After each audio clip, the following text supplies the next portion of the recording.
রাধে রাধে বন্ধুরা, আজ তোমাদের সাথে শেয়ার করব আমার মায়ের বাড়ির জগদ্ধাত্রী পূজা। অনেক বছর পুরনো এই পূজা, প্রত্যেক বছরই যাওয়া হয়। এবার ভাবলাম তোমাদের সাথে শেয়ার করি। এখানে চণ্ডী হচ্ছে, মায়ের চণ্ডী দিয়ে শুরু হয় পূজা। জগদ্ধাত্রী পূজা দুর্গা পূজার 1 মাস পরে হয়। দুর্গা পূজার অষ্টমী যেদিন পরে ঠিক পরের মাসে অষ্টমীর দিনই জগদ্ধাত্রী পূজা হয়। মা একদিনের জন্য আসে পূজা নিতে।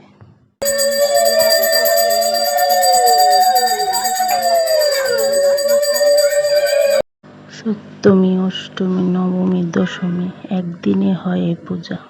সকাল থেকে শুরু করে বিকাল হয়ে যায়। যজ্ঞ, বলি সব কিছু একদিনেই হয়। মার আরাধনায় সারাদিন মুখরিত থাকে সব ভক্তরা। মন্ত্র উচ্চারণ, বলি, চণ্ডীপাঠ সব কিছুর মধ্যে দিয়েই মাকে বিদায় দেওয়া হয় এই দিনেই। যারা পারে পুরো দিন উপাস থেকে লাস্টে অঞ্জলি নেয়, যারা পারে না প্রথম পূজার পরে অঞ্জলি নিয়ে প্রসাদ নিয়ে নেয়।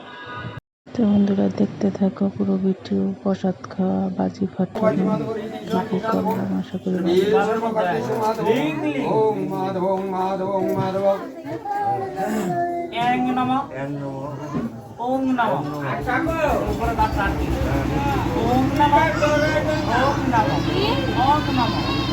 হ্যাঁ, আরেকটা কথা, কে কোথা থেকে দেখছো কমেন্ট করতে ভুলবে না। তাহলে দেখতে থাকো পুরো ভিডিওটা।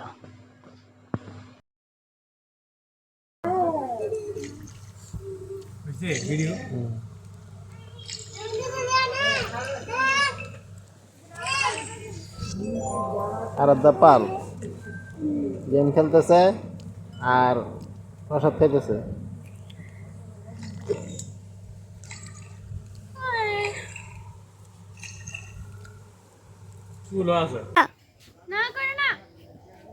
করো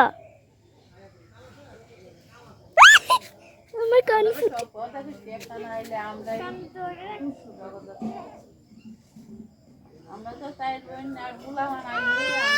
ও মা